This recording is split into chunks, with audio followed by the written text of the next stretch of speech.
ఎవరు ఈ మార్వాడీలు? తెలంగాణలో ఎక్కడ చూసినా ఈ గో బ్యాక్ మార్వాడి అనే ఉద్యమం నడుస్తున్నది. అసలు ఎవరు ఈ మార్వాడీలు? ఎక్కడి నుంచి వచ్చిర్రు వీళ్ళు? రాజస్థాన్, గుజరాత్ అక్కడి నుంచి ఎట్లా వచ్చిర్రు తెలంగాణకు? వీళ్ళు అక్కడ అప్పులు చేసి చిట్టీలేసి ఐపీలు పెట్టి అక్కడి నుంచి పారిపోయి వచ్చిన మార్వాడీలే ఈ తెలంగాణలో ఉన్న మార్వాడీలు. వీళ్ళు ఏం చేస్తారు? అక్కడ ఐపీలు పెట్టి వచ్చి ఇక్కడ చిన్నగా ఒక వ్యాపారం స్టార్ట్ చేసుకుంటారు. ఇక్కడ వీళ్ళ చుట్టాలు బంధువులు ఎవరు ఉండరు. మెల్లగా వచ్చి ఒక చిన్న వ్యాపారం స్టార్ట్ చేసి దాన్ని ఒక హోల్సేల్ వ్యాపారం చేస్తారు. తర్వాత దాన్ని మ్యానుఫ్యాక్చరింగ్ యూనిట్ చేసుకుంటారు. చేసుకొని మ్యానుఫ్యాక్చరింగ్ యూనిట్ నుంచి హోల్సేల్ నుంచి రిటైల్ దాకా విస్తరించింది ఈ మార్వాడి వ్యాపారాలు. వీళ్ళు ఎట్లా సహకరిస్తారు? ఎవరెవరికి సహకరిస్తారంటే, ఉదాహరణకు ఎగ్జాంపుల్ బేగం బజార్ ఉంటుంది, హోల్సేల్ మార్కెట్. అక్కడ బిల్లు ఉండదు, ఏముండదు, జిఎస్టీలు ఉండవు, అన్ని వితౌట్ బిల్ మీద నడుస్తుంటాయి. కోట్ల రూపాయల వ్యాపారం నడుస్తుంటుంది అక్కడ. వాళ్ళు ఏం చేస్తారంటే హోల్సేల్ నుంచి ఇక్కడ రిటైల్గా ఎవరైతే వ్యాపారస్తులు ఉన్నారో మార్వాడీలు వాళ్లకు ఉద్ధరిస్తుంటారు, క్రెడిట్ ఇస్తారు. అదే మళ్ళీ తెలంగాణ స్థానికులు ఇక్కడ ఉన్న వాళ్ళకు రిటైల్ షాపులకు క్రెడిట్ ఇయ్యరు, ఎలాంటి ఉద్ధరియ్యరు. మళ్ళా వీళ్ళు మార్వాడీలకు ఒక రేటు, తెలంగాణ వాళ్ళకు ఒక రేటు ఇట్లా ఇస్తారు. ఇచ్చి వాళ్ళకు క్రెడిట్ ఇచ్చి వాళ్ళని డెవలప్ చేసేందుకు వీళ్ళు సహకరిస్తారు, కానీ తెలంగాణకు సహకరించరు. వీళ్ళ వల్ల తెలంగాణకు ఉపయోగం ఏంది? వీళ్ళు ఎక్కడన్నా తెలంగాణకి ఎక్కడన్నా ఆర్థిక సాయం చేసిరా? ఏదన్నా ఫ్లడ్ వచ్చినప్పుడు కానీ, వరదలు వచ్చినప్పుడు కానీ తెలంగాణ మీద ఇంత కోట్ల రూపాయల బిజినెస్ చేసి సంపాదిస్తారు. సరే, తెలంగాణలో పెట్టుబడులు పెడతారా అంటే వీళ్ళు మళ్ళీ తెలంగాణలో కూడా పెట్టుబడులు పెట్టరు. మళ్ళీ ఇక్కడ సంపాదించిన సొమ్ము తీసుకొని పోతారు మెల్లగా. మళ్ళీ వీళ్ళు ఎక్కడి నుంచి అయితే వచ్చారో అక్కడ పోయి పెట్టుబడులు పెడతారు. ఈ రకంగా నడుస్తుంది మార్వాడి వ్యవస్థ. వీళ్ళు తెలంగాణకు సహకరించరు. కనీసం ఎక్కడైనా దేవాలయాలకు కన్నా పెట్టుబడి పెడతారా అంటే పెట్టరు. వీళ్ళని వెనకేసుకొస్తున్నది ఎవరు? బీజేపీలు. హిందుత్వనే ముసుగు వేసుకుంటారు వీళ్ళు. ఆ ముసుగుల ఈ వ్యాపారాలు చేస్తుంటారు. ఈ వ్యాపారాలు చేసి ఏం చేస్తున్నారు? లాస్ట్కు తెలంగాణను నాశనం పట్టిస్తున్నారు. తెలంగాణ వాళ్ళు వ్యాపారం చేసుకుందామంటే ఈ పోటీతత్వంలో తెలంగాణ ప్రజలు నిలబడలేకపోతున్నారు. వీళ్ళు ఏం చేస్తున్నారు? తెలంగాణ వాళ్ళు పొద్దుగాల లేస్తే మందు తాగుతారు.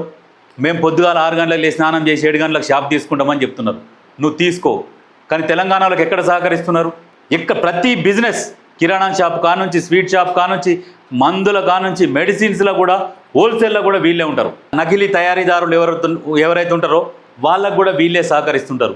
ఆ నకిలీవి, సెకండ్ క్వాలిటీవి అన్నీ తీసుకొని వచ్చేసి సప్లై కూడా వీళ్ళే చేస్తుంటారు. చేసుకుంటే ఈ రకంగా తెలంగాణను దోపిడీ చేస్తారు. మరి ఈ మార్వాడి గో బ్యాక్ అనే నినాదం కరెక్టేనా? కరెక్టే కదా.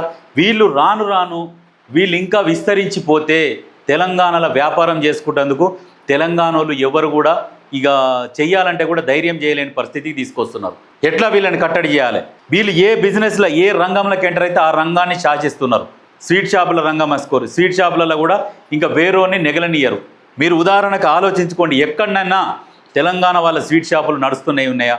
దాంట్లోకి కూడా వస్తారు. దాంట్లోకి కూడా వచ్చి ఏం చేస్తారు? వీళ్ళు అక్కడి నుంచి పారిపోయి వచ్చి మళ్ళీ వీళ్ళ దాంట్లో పని చేసేటోళ్ళని కూడా అక్కడి నుంచే తెచ్చుకొని ఇక్కడ ఒక స్వీట్ షాప్ రన్ చేస్తారు. దీని తర్వాత ఇంకొక దగ్గర బ్రాంచ్ ఓపెన్ చేస్తారు. అక్కడ వీళ్ళ మనుషులే, ప్రతి దాంట్లో వీళ్ళ మనుషులే. తెలంగాణ వాళ్ళకి సహకరిస్తారంటే సహకరించరు. సరే, తెలంగాణ వాళ్ళతో కలిసి వ్యాపారం చేస్తారంటే వ్యాపారం చేయరు. తెలంగాణ వాళ్ళని ఒక పని వాళ్ళ కిందనే చూస్తారు వీళ్ళు. అక్కడ ఎక్కడనైతే ఏ రాష్ట్రంలో నుంచి అయితే ఐపీలు పెట్టి దొంగతనాలు చేసి, లూటీలు చేసి, చిట్టీలు వేసి అక్కడ నుంచి పారిపోయి వచ్చిన వాళ్ళు అక్కడ దొంగలు ఇక్కడికి వచ్చేసరికి సేట్ల అవతారం ఎత్తుతున్నారు. మార్వాడి సేట్ అనే అవతారం ఎత్తేసి ఇక్కడ తెలంగాణలో వ్యాపారాన్ని శాసిస్తున్నారు. బంగారం వ్యాపారం కావచ్చు, ఏ వ్యాపారమైనా ప్రతి వ్యాపారంలో వీళ్ళు ఇక దాన్ని శాసించే స్థాయికి తీసుకొచ్చుకున్నారు. ఇక రాను ఏమవుతుంది తెలంగాణలో? ఇప్పుడు రాజకీయ నాయకులకు ఏంటంటే ఇప్పుడు అర్థమైతలేదు. వాళ్ళు ఎంతసేపటికి రాజకీయాలలో ఉండి అసలు వ్యాపారాల గురించి పట్టించుకోరు. కాబట్టి ఏం జరుగుతున్నది అనేది వాళ్ళకి తెలియదు. వీళ్ళు రాను రాజకీయాలకు ఎంటర్ అయితే రాజకీయాలను కూడా శాసిస్తారు. లాస్ట్కు తెలంగాణ వాళ్ళ పరిస్థితి ఎట్లా ఉంటుంది అంటే, బ్రిటిష్ కాలంలో, నైజాం కాలంలో తెలంగాణ ప్రజలు ఎట్లా బతికిరో అటువంటి పరిస్థితి రావచ్చు. దీన్ని ఆదిలోనే ఇటువంటి దాన్ని తుంచేయాలి. వాస్తవానికి చాలామంది మార్వాడి గో బ్యాక్ అనే నినాదం అది కరెక్టు. తెలంగాణ అస్తిత్వాన్ని కాపాడుకోవాలి. ఎక్కడ కూడా వీళ్ళు ఎవ్వరికి సాయం చేసేటోళ్ళు కాదు. ఓన్లీ తెలంగాణ సంపద మీద బతుకుతూ తెలంగాణను దోచుకుంటూ పోయి వీళ్ళ రాష్ట్రాలలో పెట్టుబడి పెట్టుకునే వాళ్ళు. ఇప్పుడు వీళ్ళు ఏం చేస్తున్నారంటే, మెయిన్ వీళ్ళకి ఎవరు అండ? బీజేపీ పార్టీ అండ. ఎలక్షన్లు వచ్చినప్పుడు వాళ్ళకు పెట్టుబడి, లిక్విడ్ క్యాష్ ఎవరు ఇస్తారు? ఎలక్షన్లల్లో లిక్విడ్ క్యాష్ కుప్పలు కుప్పలు ఇచ్చేది ఎవరంటే మార్వాడీలు. ఈ మార్వాడీలు ఏం చేస్తున్నారు, ఈ రాజకీయ పార్టీలలో కొంతమంది మెయిన్ నాయకులతో దోస్తీ చేసుకొని ఇక అక్కడ ఆ ఏరియాని వెళ్తుంటారు. ప్రతి బిజినెస్ ఈ చిన్న పెద్ద ఏది కాదు, ఎక్కడన్నా కిరాణా షాపులు చూసుకోండి, తెలంగాణ వాళ్ళ కిరాణా షాపులు ఎక్కడన్నా నడుస్తాయా? రద్దీగా నడవై. ఎందుకంటే ఆ కిరాణా షాపులలో కూడా ఈ మార్వాడి హోల్సేలర్లు వచ్చి వాళ్ళకి ఎంత స్టాక్ కావాలంటే అంత స్టాక్ విచ్చలవిడిగా వేస్తారు తక్కువ రేట్లకు.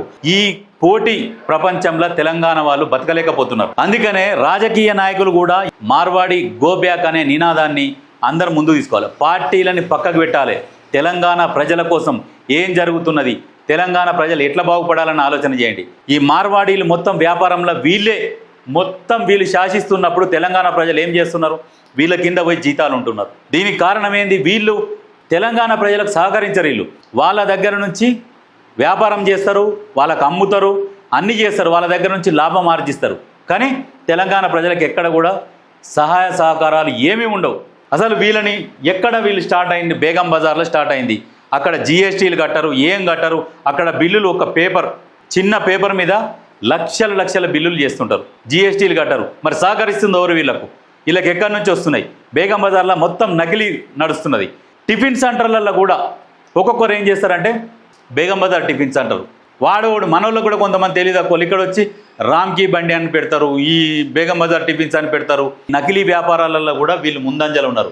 వీళ్ళు చాలా ప్రమాదం తెలంగాణకు. ప్రతి వ్యాపారంలో ఉన్నారు వీళ్ళు, చాలా ప్రమాదకరము. రాజకీయ నాయకులు కూడా మీరు ఆలోచించాలి. మీ దగ్గరకు వస్తే కానీ తెలియదు. బ్రిటిష్ కంటే కూడా చాలా ప్రమాదకరమైన వాళ్ళు. ఏంది చాలామంది అంటారు వాళ్ళ పని వాళ్ళు చేసుకుంటున్నారు కదా అంటారు. వాళ్ళ పని వాళ్ళు చేసుకుంటున్నారు కానీ తెలంగాణ వాళ్ళకు సహకరిస్తలేరు కదా.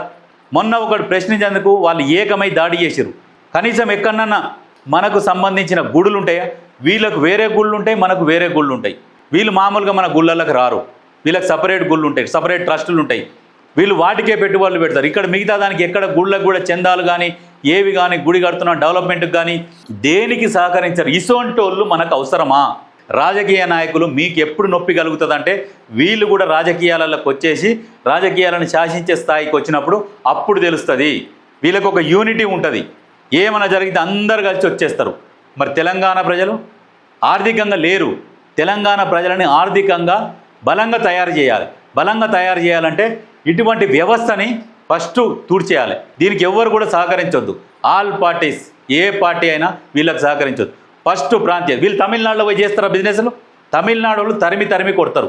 మన దగ్గరనే ఎందుకంటే మన రాజకీయ నాయకులు సపోర్ట్ చేస్తున్నారు కాబట్టి మన దగ్గర ఇటువంటి వాళ్ళు ఇటువంటి వ్యాపారాలు చేసి తెలంగాణని నాశనం పట్టిస్తున్నారు. వాళ్ళు బాగుపడుతున్నారు. తెలంగాణలో పెట్టుబడులు లేవు. తెలంగాణని కూడా కనీసం పనులే కూడా పెట్టుకోరు వీళ్ళు. అటువంటి పనులు చేస్తున్నారు. తెలంగాణలో జరుగుతున్న మార్వాడీల దోపిడీ గురించి మా మిత్రుడు మంచిగా వివరిస్తాడు. ఒకసారి ఇక్కడ అసలు ఈ తెలంగాణలో ఈ మార్వాడి దోపిడీ గురించి అసలు నీకు తెలిసిన సమాచారం ఏంది, తెలంగాణని ఎట్లా దోసుకుంటున్నారు, తెలంగాణని ప్రజలని ఎట్లా అనగదొక్కుతున్నారు అనే దాని గురించి నీకు తెలిసిన విషయాలు మన ప్రజలకు ఒకసారి వివరించు. ఒక విషయం ఏంటంటే మార్వాడి కమ్యూనిటీ ఎక్కువ గుజరాత్, రాజస్థాన్ నుంచి. మార్వాడీలో కూడా చాలా భిన్న వర్గాలు ఉన్నాయి. అంటే వీళ్ళందరూ దాదాపుగా ఒకటే.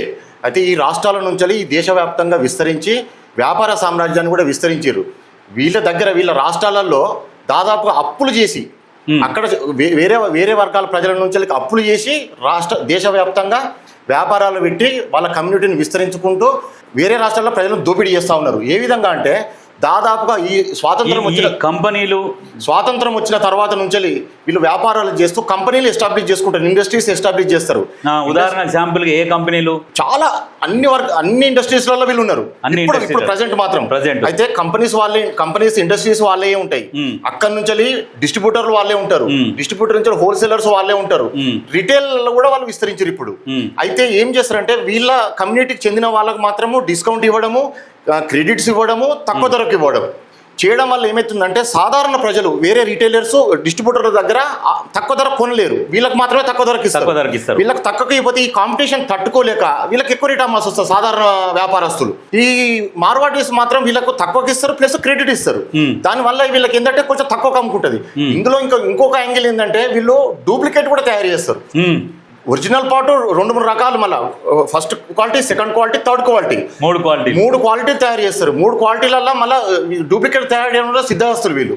వీళ్ళే కంపెనీలు ఉంటాయి. వీళ్ళే ఈ విధంగా సాధారణ ప్రజలు షాప్కి వచ్చినప్పుడు ఏం చేస్తారంటే ఇంకా కొంచెం తక్కువ ధరకు ఉన్నప్పుడు డూప్లికేట్ అంట కడతారు. వీళ్ళకి చాలా మార్జిన్ మిగులుతుంది, చాలా ఆదాయం వస్తుంది. దాని ద్వారా కోటాను కోట్లు సంపాదించుకుంటూ చాలా రాష్ట్రాలలో వీళ్ళు విస్తరించి ఆ రాష్ట్రాలలో పెత్తనం చెలాయిస్తూ వ్యాపార పరంగా పెత్తనం చెలాయిస్తూ నిజంగా కూడా కోటాను కోట్లు దోస్తూ ఉన్నారు. ఇంకొక విషయం ఏంటంటే వీళ్ళ వల్ల వ్యాపారం చేసుకొని వీళ్ళు సంపాదించుకుంటారు తప్ప వీళ్ళ వల్ల వేరే రాష్ట్రాలకు కానీ ఆ రాష్ట్రాల్లో ఉండే ప్రజలకు కానీ ఏమాత్రం లాభం ఉండదు. ఇక్కడ మరి వీళ్ళు చేసే వ్యాపారాలలో వీళ్ళు ఎవరైతే ఎంప్లాయీస్ ఉన్నారో స్టాఫ్ని, ఈ హెల్పర్స్ని కావచ్చు, ఇప్పుడు వాళ్ళని కూడా మరి అక్కడి నుంచే మనుషులను తెప్పించుకుంటారు. దాదాపుగా వీళ్ళ దగ్గర ఇండస్ట్రీస్లో కానీ చాలా తక్కువ చెప్పాలంటే ఇండస్ట్రీస్లో ఎక్కువ సంఖ్యలో వర్కర్స్ అవసరం పడుతుంది కాబట్టి అందులో చాలా తక్కువ. అక్కడ నుండి డిస్ట్రిబ్యూటర్స్ ఉంటారు కదా, డిస్ట్రిబ్యూటర్లకు ఉండే వాళ్ళ దాంట్లో కూడా వీళ్ళ మనసులే ఉంటారు. హోల్సేలర్స్ ఉండే దాంట్లో కూడా వీళ్ళ మనసులే ఉంటారు. ఇక రిటైలర్స్ అయితే మాత్రం అందులో వేరే వ్యక్తిని అసలు రానివ్వరు. ఎందుకంటే వ్యాపారం తెలుస్తూ ఉంటుంది, చిట్కాలు ఉంటాయి కదా కొంత, ఎవరిని రానివ్వరు. వీళ్ళ కమ్యూనిటీకి తప్ప వేరే మనిషిని రానివ్వరు. ఇంకొకటి ఏంటంటే ఏదైనా చారిటీ విషయం కానీ ఏదైనా ప్రజలకు సేవ విషయంలో కానీ వీళ్ళ కమ్యూనిటీకి వేరే వాళ్ళకి మాత్రం ₹1 ఇవ్వడానికి కూడా వీళ్ళు ఒప్పుకోరు. వాళ్ళు ఇవ్వరు కూడా. వేరే వాళ్ళకి వీళ్ళ కమ్యూనిటీలో తప్ప వేరే వాళ్ళకు ₹1 ఇవ్వడానికి ఒప్పుకోరు. చందా విషయంలో కానీ ఒక గుడికి విషయంలో కానీ ఏ విషయంలో టిఫిన్ సెంటర్ల దందా కూడా నడుస్తున్నది. పానీపూరి బిజినెస్, జిలేబీ బిజినెస్ నుంచి స్వీట్ షాప్ నుంచి స్టార్ట్ చేసి ఈ రోజు దేశవ్యాప్తంగా ఉన్న బంగారం షాపులన్నీ వీలే. బంగారం కూడా ఈ రోజు బంగారం షాపులు కూడా వీలే. దేశంలో ఉన్న బంగారం షాప్ లో దాదాపుగా మెజారిటీ ఉన్నాయి. ఇప్పుడు సికింద్రాబాద్ లో కానీ ఈ బేగం బజార్ కానీ ఒక బజార్ కాదు, అసలు ఆ బజార్ లో మొత్తం 90% వీళ్ళే ఉంటారు. అంటే అత్యధికంగా వ్యాపారస్తులు ఈ దేశంలో విస్తరించి ఈ దేశాన్ని ఏలుతున్నలో ఈ మార్వాడీలు. అందుకనే ఈ మార్వాడి గో బ్యాక్ అనే నినాదాన్ని ఖచ్చితంగా రాజకీయ నాయకులు పార్టీలకు అతీతంగా వీళ్ళ మీద చర్యలు తీసుకోవాలి. వీళ్ళు ఓట్లు కూడా ఎవరికి ఓట్లు కూడా వేయరు. ఓట్లు కూడా వేసేటోళ్ళు కాదు, ఎక్కడ కూడా లైన్లో నిలబడి ఓట్లు వేసేటోళ్ళు కూడా కాదు. రాజకీయ నాయకులు మాకు ఓట్లు వేస్తారేమో అని మీరు అనుకుంటారేమో కానీ వీళ్ళు ఓట్లు వేసేటోళ్ళు కాదు. ఖాళీ మీకు పెట్టుబడి పెడుతుండొచ్చు రాజకీయ నాయకులకు. ఈ రాజకీయ నాయకులు కూడా ఏం చేస్తారంటే వీళ్ళ కంపెనీలు ఉంటాయి కదా, ఎలక్షన్లు రాగానే వీళ్ళ కంపెనీల కాడికి పోతారు. ఏం సంగతి అనగానే వీళ్ళు మంచిగా ఒక మూట అప్ప చెప్తారు. ఆ మూట కాశపడి తెలంగాణ ప్రజలని నాశనం చేయకురి. వీళ్ళ వ్యవస్థ ఇంకా ఎట్లా చాపకింది నీరులాగా విస్తరించిపోయి లాస్ట్ తెలంగాణ ప్రజలకు అస్తిత్వం కోల్పోయి వాళ్ళకి ఎక్కడ పని దొరకని పరిస్థితిలో వీళ్ళు క్రియేట్ చేస్తున్నారు.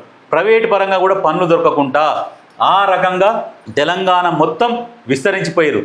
కాబట్టి ప్రతి ఒక్కరూ మార్వాడి గో బ్యాక్ అనే నినాదాన్ని నిజంగా ముందుకు నడిపియాలి.